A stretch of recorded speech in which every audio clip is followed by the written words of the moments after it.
speakers as I invite them onto the stage.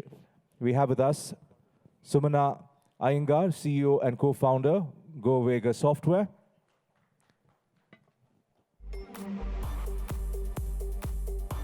Joining her is Rajinder Gandotra, founder and CEO, Aveksha Technologies. And moderating the session is Maulik Bhansali, CEO, Netweb Software. I'd like to hand the mic over to Maulik.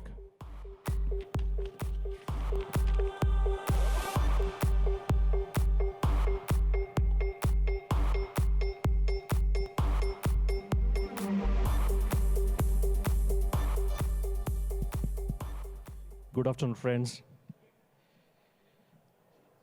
Well, we heard about disruption in the previous session. Tech services per se, of course, are also going through that phase. And I would like to share one thought that wealth so far was generated or made by perfecting the known things. However, now wealth is being generated by seizing the unknown. That, to me, is disruption. And talking about how small, medium businesses, especially the tech services, can really transition, I think one of the major things which really comes to the core is how value is being created. And one of the ways or way of doing it is by creating your own product, creating your own value as a result of that. Now, as entrepreneurs or as business leaders or as businesses, we have choice, right? Choice is to be, of course, a services business, tech services, or choice to be a product business. At some point of time, the choice comes in front of us. And being services business, you possibly have, relatively easier to get started with minimum or relatively lesser money needed to get started. But a challenge in upside. However, if you talk about product business, you have early challenge in terms of heavy investments and money to get started with, but higher on the upside, right? So at some stage, as services businesses possibly are facing that, that decision point in terms of how and where we should really get started. And there are stories, there are experiences we all share, and we all know that several, failures as well and several successes as well. So today here, with my colleagues here, with my friends here, we're going to talk about that. And we'll share through their journey, through their experience in terms of what they have done, how they have done, and learn from our experiences and views. Now, of course, you may also have your views and experiences as well. But, I'll be very happy to kind of take those as some questions maybe towards the later part of the session. And I'll straight get into the discussion with our friends here. And this is about transitioning to product business and key takeaways for all of us. We have two friends over here. One, Rajinder, who is kind of started services business and has transitioning over to product business now. So that's a great story and great, of course, we'll have some learnings from him. And we have another friend, Sumana. Sumana is playing very important, interesting role where she's kind of heading a business, co-founded a business, which is into product engineering services, software product engineering services. So kind of helping a lot of technology businesses or a lot of product businesses to kind of take their journey and co-create along with them as well. So I think we will have two perspectives covered as we talk. Rajinder, how about you sharing your experience in terms of moving from services to product and your thoughts if you want to share, please. Yeah. Good afternoon, everyone. I'm Rajinder Gandotra, CEO of Aveksha Technologies. I started Aveksha 10 years back, and before that, I was with Infosys, part of the leadership team. just to set the context of what Aveksha does, Aveksha is an application performance engineering and application performance management company. We solve the burning problem of the CIO related to performance, availability, and scalability of the tech stack. And that we do by using skill team and the set of IPs we have developed. Now, of course, there are a lot of IPs we use as part of our project's delivery. A couple of years back, we started building a product which is in B2B enterprise space. One clear thought was that we need to be in adjacent space of something we are doing, which is solving problem in production related to performance, availability, and scalability, or how to engineer an application for high performance, availability, and scalability. So we identified two core platforms. One is AI Ops platform, which is using machine learning, AI, data science. How do we automate IT operation? Okay. So it has got three key components: alert noise reduction, probable root cause analysis, and recommendation engine, and the holy grail is self-healing. We compete with companies like New Relic, Dynatrace, and Cisco acquired company, one of them. Other platform is on digital experience monitoring, which is about monitoring end user quality of service delivered, the SLA delivered, and kind of thing. And very clearly, I think when we took this transition, we looked at the adjacent space because we are problem solvers. Some of the most complex problems in the world we have solved. We got 60 customers, won 14 awards, got multiple patents, and we know the space of performance engineering and application performance management very well. So very clearly, we identified an adjacent space. So a key takeaway for companies, the services company which are transitioning to a product business, is to identify a space which is adjacent to you, which help you deliver better to your customer in terms of the product and compete with the well-established player in that space. Well, thanks, Rajinder. I think you made a very good point in terms of how do you kind of get started possibly looking at the adjacent space which you are already related with, and you can possibly understand that domain or that space much better. And how about you, Sumana? What do you see from a standpoint that you are helping a lot of product companies to kind of build their products? Yeah, thank you. So at Goavega, we work with many product companies, starting from startups to SMEs to enterprise customers. So we build products for them. So we are part of their product development life cycle. So whether it is from user experience or prioritization or R&D or beta testing, we have been there and doing that. So while we were working with a lot of product companies, what we saw is there are some common areas. Like with every product company we work with, there are some repetitive activities. Okay. There are some common areas that we came across. Okay. And it was more like, because we are a tech company and serving product companies, these common areas we identified from the technology standpoint, and especially for B2D. Okay. Rather than B2B or B2C, we identified some common areas, which is business to developers. Okay. And we also built some product which will help the developer community. Okay. Now, today, if you see any SME, which is a new startup or a mid-sized organization, everybody is moving towards cloud. Sure. Everybody wants to leverage cloud from, I won't talk the benefits of it, but everybody knows what's the benefit of moving to cloud. So what we saw was, okay, now everybody is moving to cloud, and we are helping the product companies to build the products. Why not accelerate their cloud journey? Right. So from that perspective, we built some products which will help the developers to easily deploy across multiple clouds. So overall, what we saw is when some company is trying to shift from the services to product, it's not just about building something, identifying the common area, but it's also about building. When you're building a product, you need to define a clear Chinese wall, between products and services. And like, for example, our case itself, and you need to have a dedicated team to do the product development. You need to have a dedicated salesperson to do the product selling, because product selling and services selling completely different. Right. They are not the same. We may think that a salesperson can sell anything and everything, Correct. but it's not like that. It comes with some special skills. And Right. even from the hiring perspective, Right. the recruitment team needs to be educated on how do you hire developers or testers or product managers or the salespeople for the product company, and for the services company. They are little different. Right. Some skills may overlap, but they are definitely different.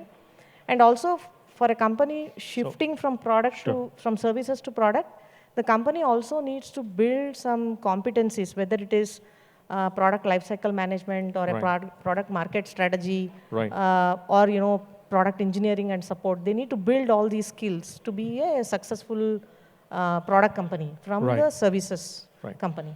So possibly you got a very unique, opportunity, I think, being in services itself to kind of see how products are being built. How do you identify product space? I think that's my, you did talk about bit about product space as well. How do you identify product space? Yeah, so once, for example, as I said earlier, we saw that from my experience, I'm just sharing. Sure. The area that we identified was like, everybody is moving towards cloud and how can I accelerate the journey? Now, once you have an idea, you need to really validate that idea, whether this idea is good or not. So the best way is to, identify a set of people whom you trust, and who can also be not just from trustworthy perspective, but once you have that idea, you need to go to those customers who have that buying potential.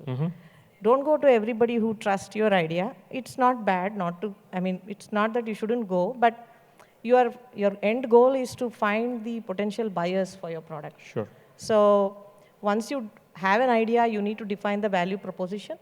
And once you have your value proposition, you need to do the customer interview, which means you list the people whom you want to interview. You go with the proper script. You go and interview these people. Correct. And you should know why you are interviewing them, because that's your end goal. And once you interview these people, you would have identified who is your, potential buyer. Yeah, yeah. And once you have the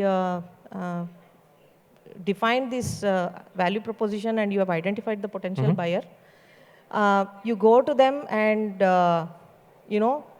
get this product to be beta tested by them, because they'll give you feedback. Sure. And then you will be able to come up with the customer acquisition cost, because you will know now what will it take for me to acquire a customer. So always go with those people. And then you need to define something called business model canvas for your product, because now you have an idea and you want to now go to the market, but you need to build this business model canvas, which is like your horoscope for your product.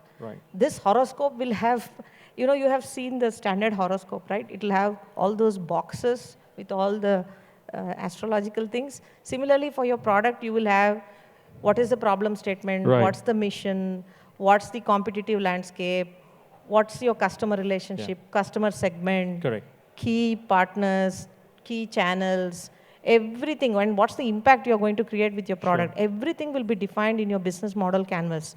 And now you have it ready, which will define what are the activities that you need to do to take this idea or product of yours to the market. Thank you. That's my thought process. Thank you. And I think very good share there, Sumana. One thing which I possibly would like to share, and this is out of my experience, is that at times you kind of develop a solution for a client. It could be a bespoke application, for example, right? And if you're solving that solution, through that solution, if you're solving one problem, and if you know that industry very well, if not you yourself, but if your client knows that industry very well, which they possibly can then convert that solution into a product. And how about monetizing further along with them on that? So that's a co-creation is something which I would like to possibly also highlight. And I think, Rajinder, you can talk more about that, since you already have been doing that. And you know how do you kind of take that journey, which is you're kind of in a way spreading your risk as well, but identifying the space at the same time. Sure. So, I will extend this question to how do you go about financing your product? Yeah. So very clearly, I think companies which are transitioning from services business to product business, they need to bear in mind that for a services business, you can find your first customer in 3 months. Whereas for a product business, you will take an average of 3 years to find your customer, especially for B2B customer. Right. So you need to have that much financial runway. Right. That is one element of it.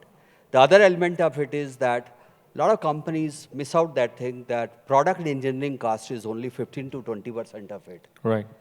Whereas the real cost comes in sales and marketing, which is Correct. around 80 to 85% of cost, right? When you have developed the product, you need to take that product to market, you need to have enough money. So of course, now comes, this defines the need, what kind of money you require.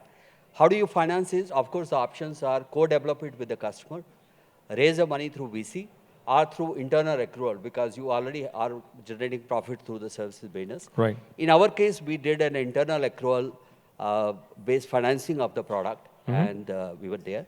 But we found the other option to be a lot more successful, where we co-develop the product with the customer. For example, working with a large bank, we have taken a large product like AI Ops product, and we are deploying that in their place. Now, how does the whole thing work? So there is an agreement with the customer that we are developing this customer for the problem statement you have. We will take this product to the global market, but this product is a lot more customized for you. The pricing on a regular basis will be very minimal to you, but I carry it to the rest of the market. It's a win-win. Very classic example, all of you would be knowing, is case of Infosys. Infosys have a Finacle product vertical. Right. That product was built with Canara Bank. That's a classic case of co-creation, and I think Finacle is spaces. So there are multiple examples of co-creation, and I think it works. It is well understood, not only in India, but global world, US, a lot of customers do this, and obvious advantages. Right. Of course, the third option I discussed is to raise the money through VC. But to reiterate, I think make sure that there is enough financial runway for 3 years for your product business. Marketing takes more money. It is around 80-85% of money to have enough budget.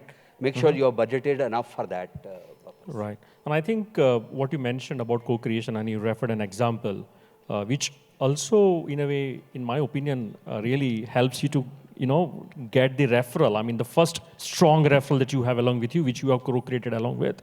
I mean, that can be so strong that you can possibly also form another consortium of your early adapters or early customers to kind of co-create or adapt at early stage. Is that right? Absolutely. Because the benefit is you are developing with the customer, you are getting first-hand feedback.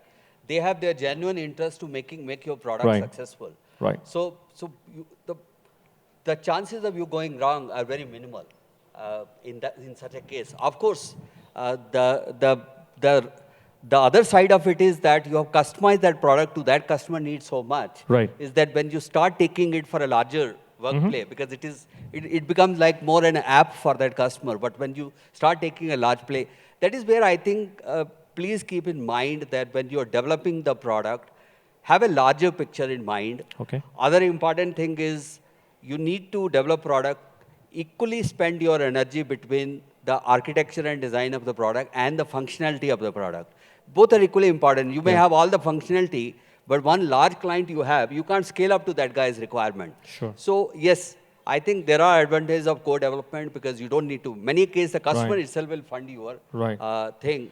But keep the larger picture in mind that this has to ultimately be suitable for many and all kind of client across enterprises, across vertical. Correct. In our case, it is applicable for multiple enterprises, multiple verticals. Yeah. So that's another thing you may want to keep in mind. Please. Right. And I think what you said, if you are anyway thinking about a product journey, so whichever solution or to most solutions that it may apply, you develop, even for a bespoke application you develop for a client, which is a solution, you may start thinking about the basic framework that's being used, for example, API enable it, for example, so that you can easily then convert that solution into a product and convert that into an asset or monetize furthermore on that. That's the perspective I think we all need to bring as we start, even for a solution which could be a one-time build solution. But if you build it for productization in the future, that makes a lot of sense. How do you, can you throw some light on that? Because you've been doing that a lot for your clients and your partners.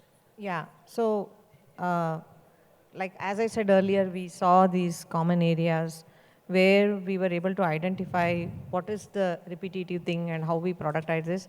And I totally agree with Rajinder, where when you co-create your product along with the customer, you will get actually early feedback. And not only that, you will also get to know what are those minor, because when we start, if we want to build the product on our own, sometimes you will miss out some of the key challenges or the key features that all the competitors of that product will be facing.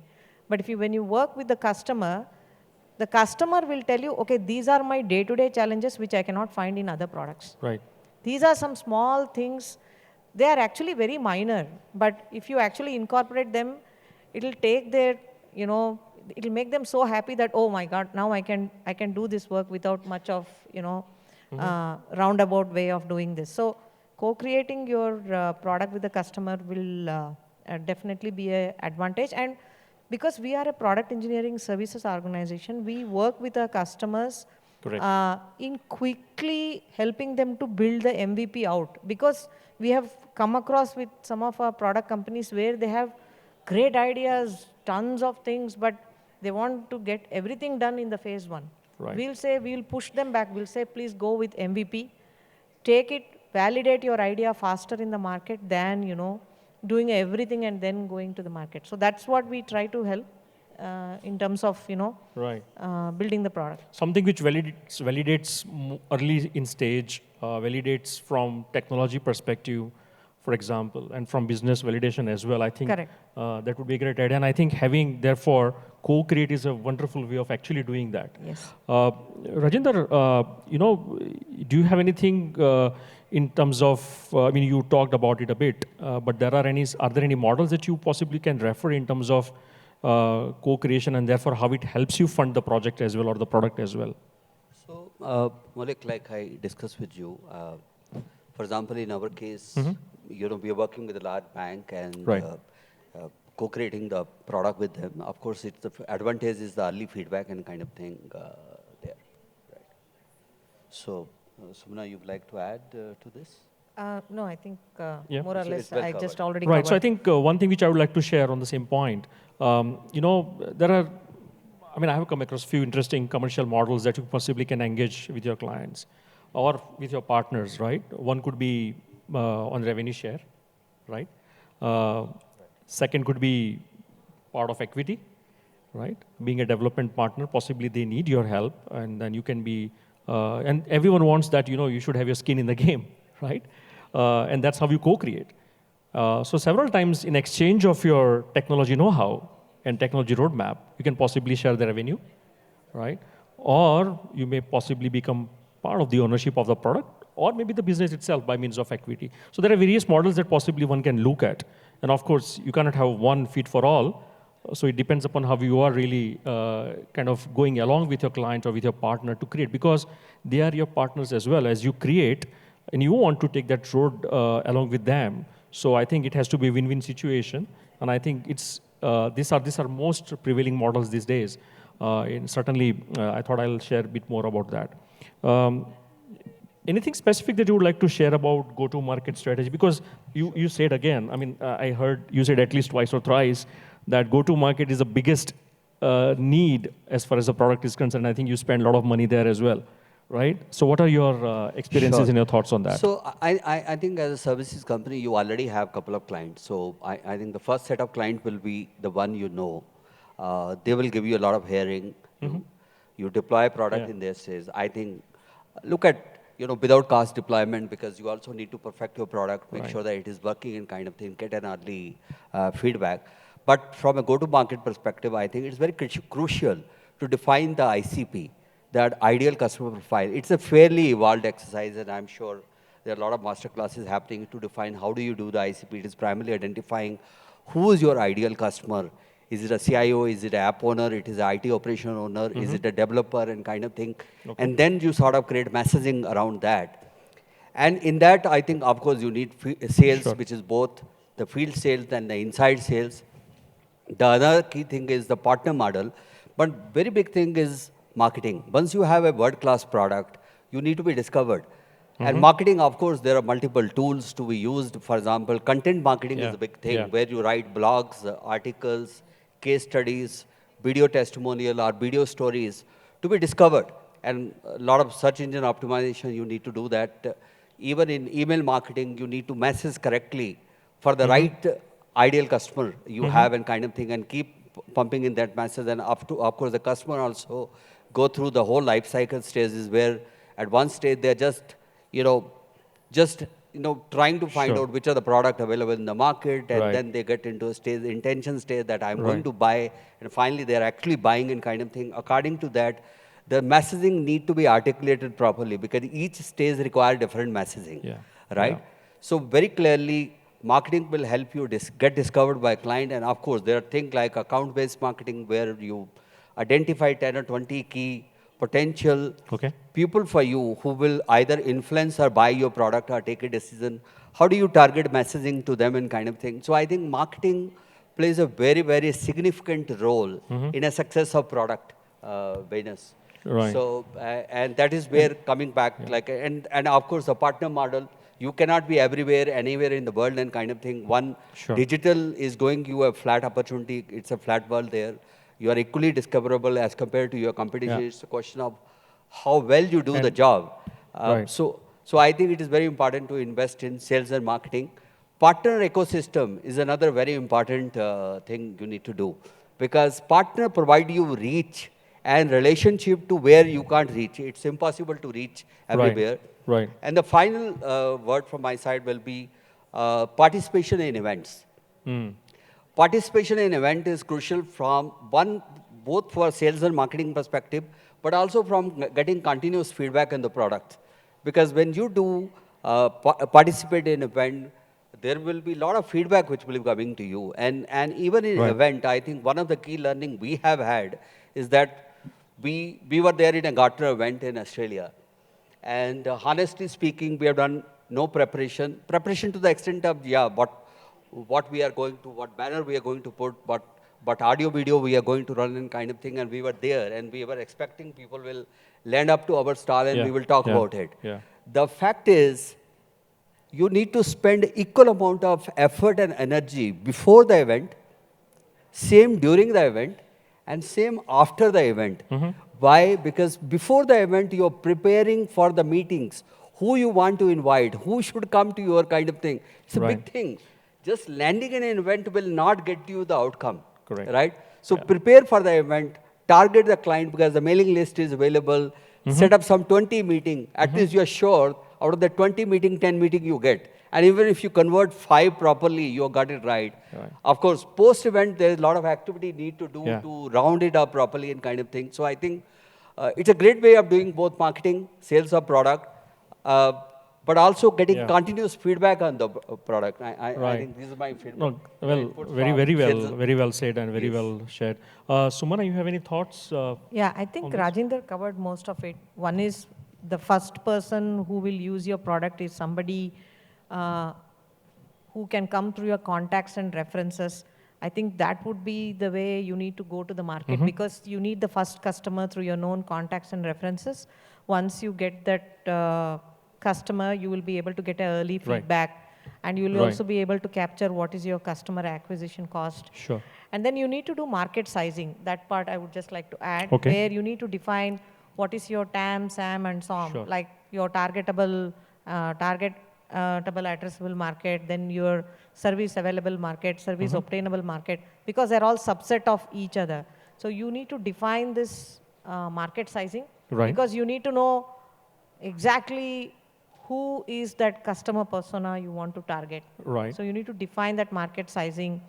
And then your, as Rajinder also said, your communication strategy and your marketing strategy should be very consistent across the channels, like across your touch point. You cannot say in one channel something and another channel something else. So you need to be very consistent in your communication. Oh, that's very good. And I think an example I would like to share, a friend and someone who is into services now going to product route, right? Providing services to a lot of hotel businesses, right? And now as a result of that, he kind of came up with an hotel solution, guest management, and so on. And that was something which is very unique to which that hotel wanted. And I think at the end of the day, they realized that if we can possibly turn around our hotel business so well with this, how about converting this into an asset and monetize furthermore on that? So they did go through that. And then they realized that product is also about scale, unlike services, right? And I'm not saying that you cannot scale in services model. You can, but then you have to have repeatability as part of your services, which you can kind of convert that model into a repeatable model. That's when you can scale. Product, it's tough to kind of get first in, I mean, however, but if you have a partner, possibly a co-creation, you are in, and then you can scale with the know-how of your partner that you have along, right? And I think that makes more sense. And second thing, what he used to do, right? In addition to participating into and going, and you mentioned about networking and going to and showing up at the events, for example, more than tech and forums, of course, he used to participate in tech forums as well. He started going into hotel forums. That's where he found his customers. That's where he could actually talk, and he could actually relate to the problems that these guys are facing, right? So I think that's very interesting point that you made. Any other closing remarks before we kind of open it for our friends to ask any questions if there are? Sure. So product business and services business are two different DNAs. So one suggestion I will have is that have a leader own up and run the product business very clearly. As a CEO, you have a lot of work to do even for your services business, and you try to develop with both. It's going to be very difficult. So one of the founder or the leader should own the product business. Okay. That's my... Okay, very well said. So there have been a lot of stories where even large organizations who are into services try to build product companies or try to do product divisions. They have miserably failed. But the focus should be to make sure that, as Rajinder also said, you need to have you need to build that Chinese wall which completely segregates the products and the services. Mm-hmm. The only place where services and products can come together is in the professional services role for the same product. But you need to have that clear distinction between the two divisions, product division and your services division. Correct. And the other important thing is, generally the founders are always caught up in the day-to-day operations, you know. Somehow we get dragged because it's a baby, we nurtured it, you know, I need to be there, I need to know what's happening, I need to know everything, I'll be involved. We need to get out of that mindset. If you want to really focus on either services or product, then you need to build the second line. You need to bring the second line and trust your second line as quickly as possible. And the last thing is, any idea you have and you want to take it to the market faster, you validate faster with an MVP. Sure. You can work with the tech partners like us. We will validate quickly and help you to validate quickly. And that way you also know that whether there are buyers for your product or not. Right. So that's what I wanted to say. Well, thank you so much for sharing your thoughts, Sumana. And you know, friends, we'll be very happy to take any questions if you have. Yes, please. Can someone give a microphone to him?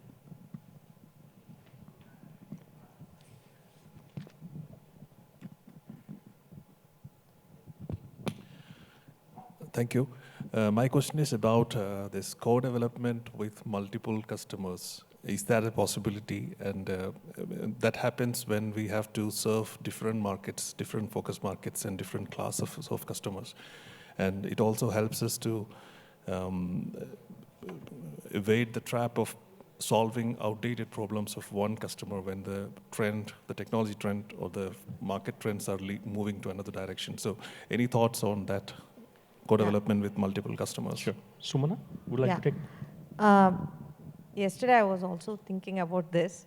See, when you have a problem which is across industries, which is across customer, then that IP, which you are trying to build or solve, that IP can be yours. But when you are trying to solve with one specific customer, one specific industry, for that person, that problem, then actually you cannot say that IP is only mine because you're already working with that customer.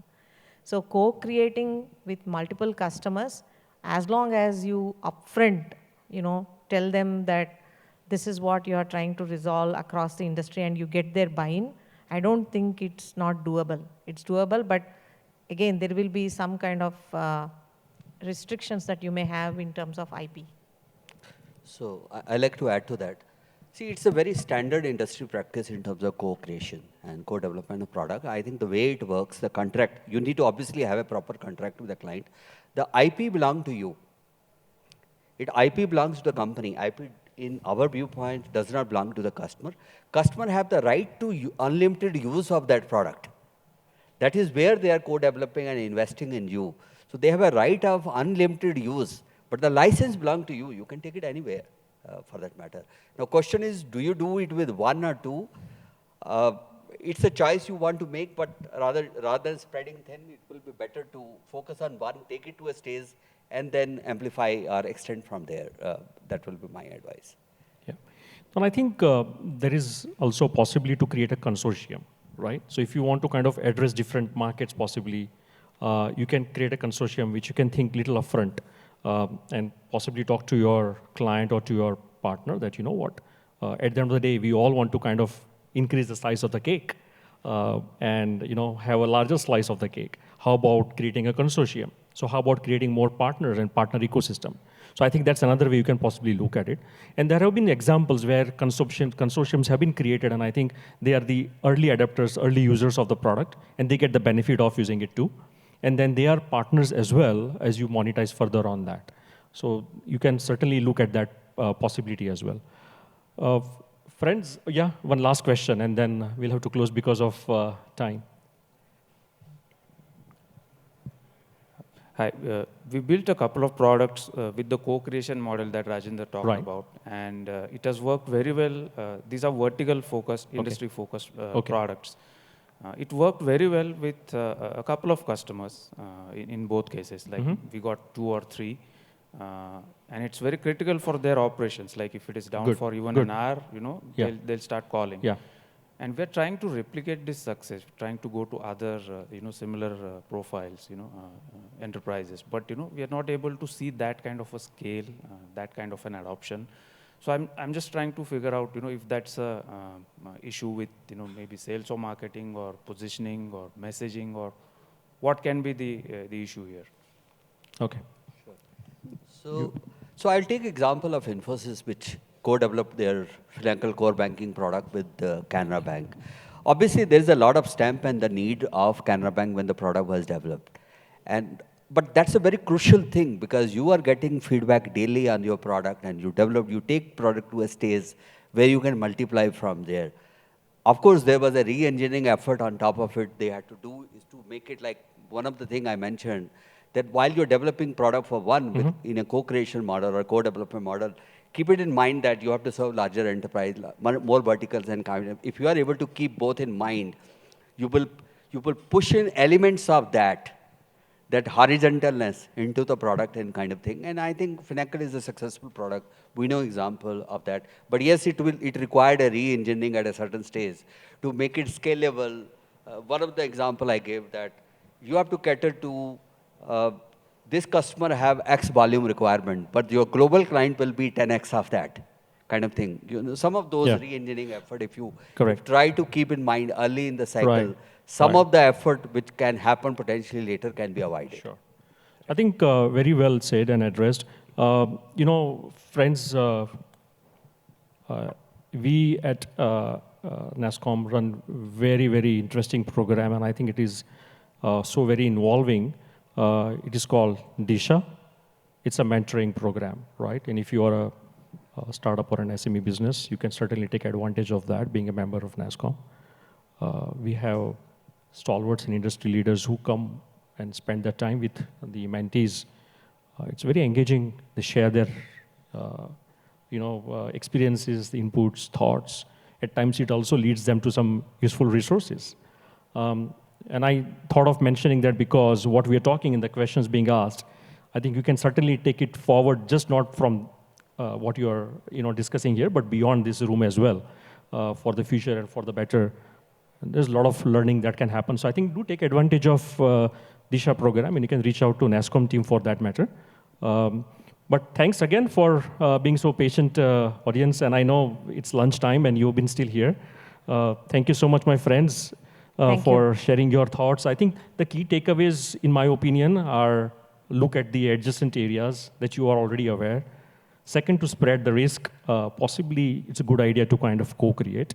That also lends you first customer or a consortium of customers that you can work with, and also helps you on the funding side as well in the meantime, right? Because your runway to a product launch is pretty long in a way.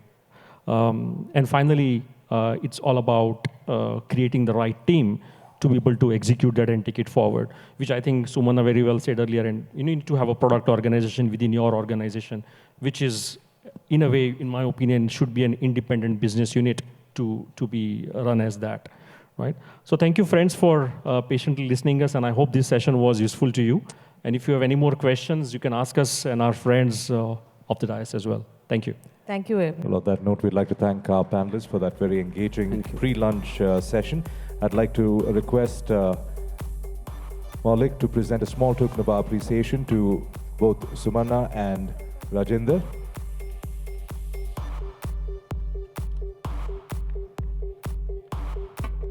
Ladies and gentlemen, we recess for lunch. The next session will start at 2 p.m. So I'd like to request all of you to please be back. I'd like to also present Maulik with a small token of our appreciation. Thank you, Maulik, for moderating this session.